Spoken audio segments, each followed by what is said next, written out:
sur la RTVD, Radio-Télévision Disciple de la mission Face du Monde International. Chers amis auditeurs et auditrices, nous vous saluons dans le précieux nom de Jésus-Christ de Nazareth. Que le Seigneur vous fasse grâce, miséricorde et vous fortifie. Aujourd'hui, nous allons trouver la lecture de la parole de Dieu du livre de Deutéronome 8, versets 11 à 14. Garde-toi d'oublier l'Éternel ton Dieu au point de ne pas observer ses commandements, ses ordonnances et ses lois que je te prescris aujourd'hui. Lorsque tu mangeras et tu te rassasieras, lorsque tu bâtiras et habiteras de belles maisons, lorsque tu verras multiplier ton gros et ton menu bétail, s'augmenter ton argent et ton or, et s'accroître tout ce qui est à toi. Prends garde que ton cœur ne s'enfle et que tu n'oublies l'Éternel ton Dieu, qui t'a fait sortir du pays d'Égypte, de la maison de servitude. Encore une fois, que le Seigneur vous fasse grâce et miséricorde. Bien-aimés dans le Seigneur, il est plus facile pour Dieu d'accomplir ses promesses, mais il est extrêmement difficile pour l'homme d'accomplir la sienne une fois Dieu a accompli sa promesse. Bien-aimés, vous dites souvent, vous demandez souvent, oh Dieu, si vous me bénissez, si vous me guérissiez, délivre-moi, protégez-moi, etc. Je donnerai des promesses et des promesses. Il y a beaucoup de tentations, frères et sœurs bien-aimés, possibles auxquelles nous devons être vigilants lorsque Dieu aura accompli sa promesse envers nous. Bien-aimés, amis des ondes, combien de fois lorsque nous avons fini de pleurer devant l'Éternel Dieu, nous avons crié au pied de l'Éternel, faire des jeûnes, des veilles de nuit, des nuits blanches, pour que l'Éternel puisse nous exaucer. Éternel, exaucez-moi, je veux un travail. L'Éternel, exaucez-moi, j'ai besoin de me marier, créer un foyer. Exaucez-moi l'Éternel, j'ai besoin d'enfanter. Exaucez-moi l'Éternel, faites-moi grâce et miséricorde. Donnez-moi une maison, un voyage, une voiture. Donnez-moi des ci et des ça, etc.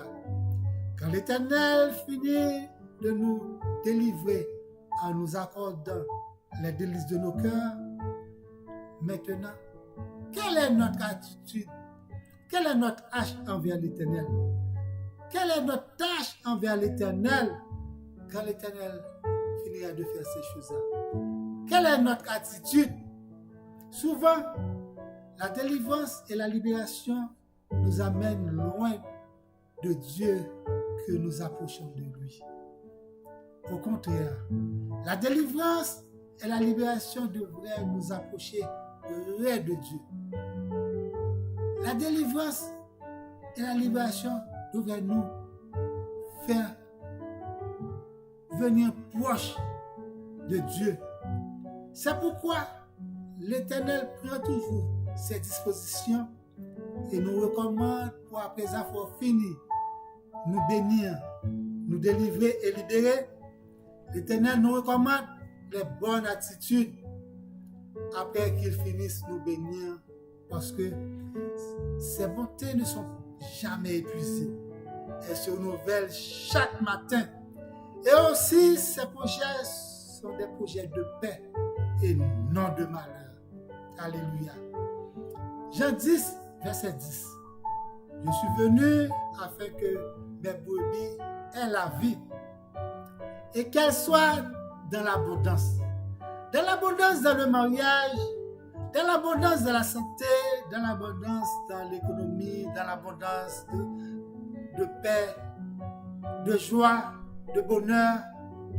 L'abondance en général dans tous les domaines d'ailleurs, c'est son désir, c'est sa qualité, c'est son tempérament. Regarde que ton cœur ne s'enfle et que tu n'oublies l'Éternel, ton Dieu. Dieu peut prévoir de bonnes choses pour nous et en nous.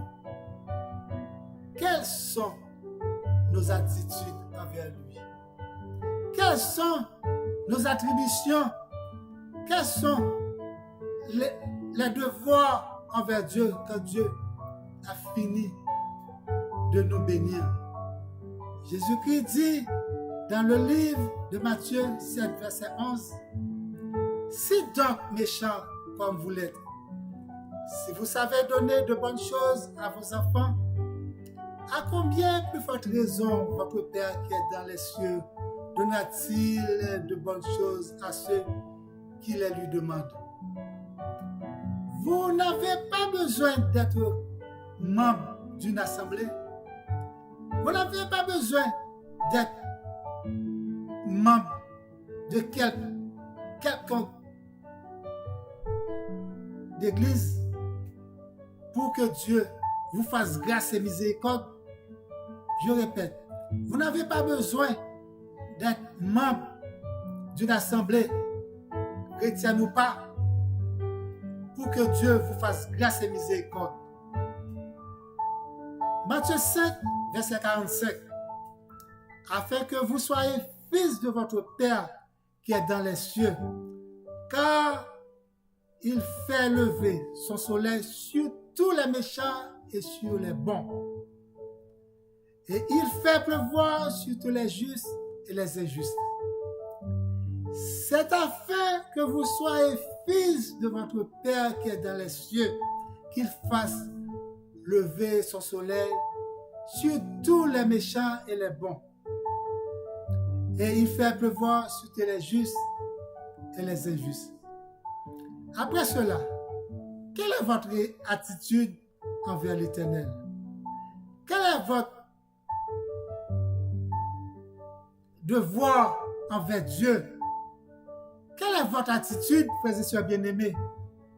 Bien-aimés, vous qui m'écoutez en ce moment, Dieu veut vous faire grâce et miséricorde. Dieu veut vous délivrer, libérer, bénir. Mais après, quelle est votre attitude envers l'Éternel Dieu? C'est à l'âge de 75 ans que Dieu avait fait appel à Abraham. C'est à l'âge de 75 ans. Abraham ne connaissait pas Dieu. Abraham n'était pas chrétien, ni membre de l'Église. Il devient père de la foi. Dieu fait grâce. Dieu fait miséricorde. Dieu est capable de vous faire grâce et miséricorde aussi, frères et sœurs bien-aimés, là où vous êtes. Dieu est capable. Dieu est capable de vous faire grâce, miséricorde, pitié, vous libérer, vous délivrer et vous donne la vie éternelle. Genèse 12, versets 1 et 4.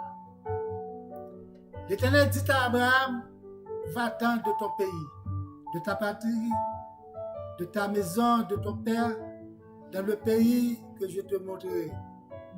Abraham partit comme l'Éternel le lui avait dit, et l'autre avec lui. Abraham était âgé de 75 ans lorsqu'il sortit de Charan. Depuis lors, Abraham marchait sous ses commandements, sous la bénédiction, sous les commandements de l'Éternel et les dictées de l'Éternel des armées, comme signe de reconnaissance. Comme signe de reconnaissance, Genèse 11, verset 7, l'Éternel apparut à Abraham et dit, je te donnerai ce pays à ta prospérité. Et Abraham bâtit là un autel à l'Éternel.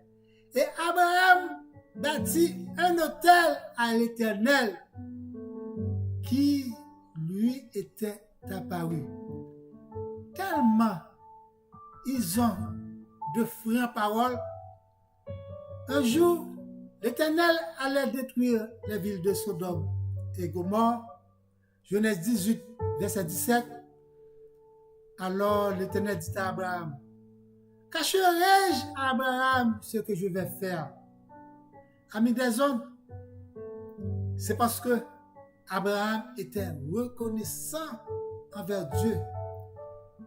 Abraham marchait sous les commandements de l'Éternel, sous les lois de l'Éternel. Il parle souvent avec l'Éternel. Il savait ce que l'Éternel veut. Et vous qui m'écoutez aujourd'hui, est-ce que vous marchez sous les commandements de Dieu afin que Dieu vous fasse grâce? Dieu est capable de vous faire grâce et miséricorde. Dieu est capable de vous délivrer et libérer. Dieu est capable. Dieu fait grâce. Dieu fait grâce. Abraham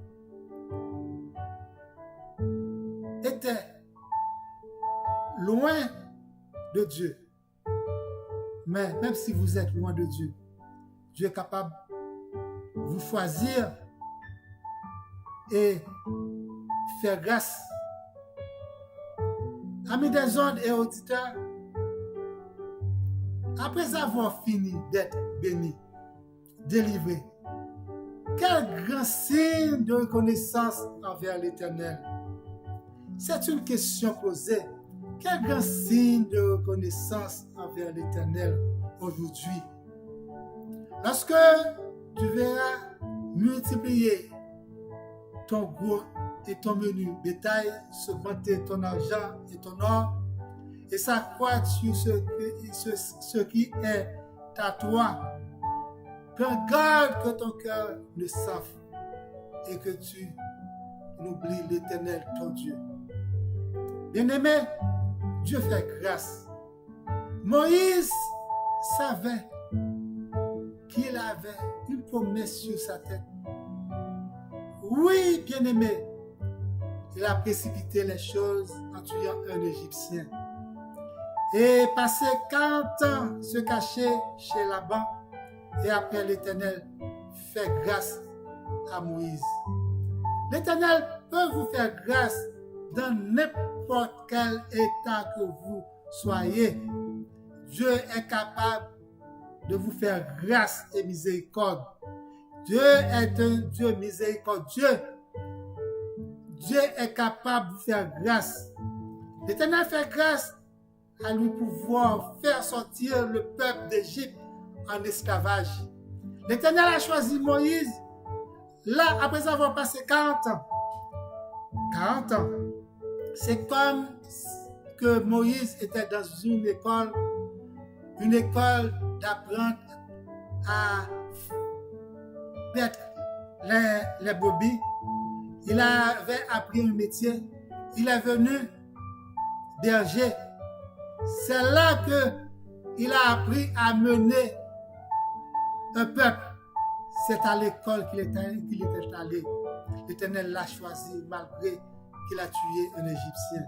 L'Éternel lui fait grâce et miséricorde. L'Éternel peut vous faire grâce en vous bénissant, pardonner, libérer, délivrer, laver par le sang de l'agneau. Et après, quelle attitude à l'égard de l'Éternel? Quelle est votre attitude? Quel signe de reconnaissance que vous allez donner à l'Éternel? Quel signe de reconnaissance, frères et sœurs? Que votre cœur ne s'enfle pas et que vous n'oubliez l'Éternel, votre Dieu. Votre Dieu qui est dans le ciel. Votre Dieu qui vous a béni. Passez une bonne fin de semaine dans le précieux nom de Jésus-Christ de Nazareth. N'oubliez pas d'abonner avec la chaîne YouTube de Pasteur Patrice Etienne C'est le seul moyen, frères et sœurs bien-aimés, de contribuer dans l'œuvre. C'est d'abonner à la chaîne YouTube Pasteur Patrice Etienne. Encore une fois, passez une bonne semaine. Acceptez Jésus-Christ comme votre sauveur personnel, comme signe de reconnaissance. C'est quoi que vous offrez à l'Éternel?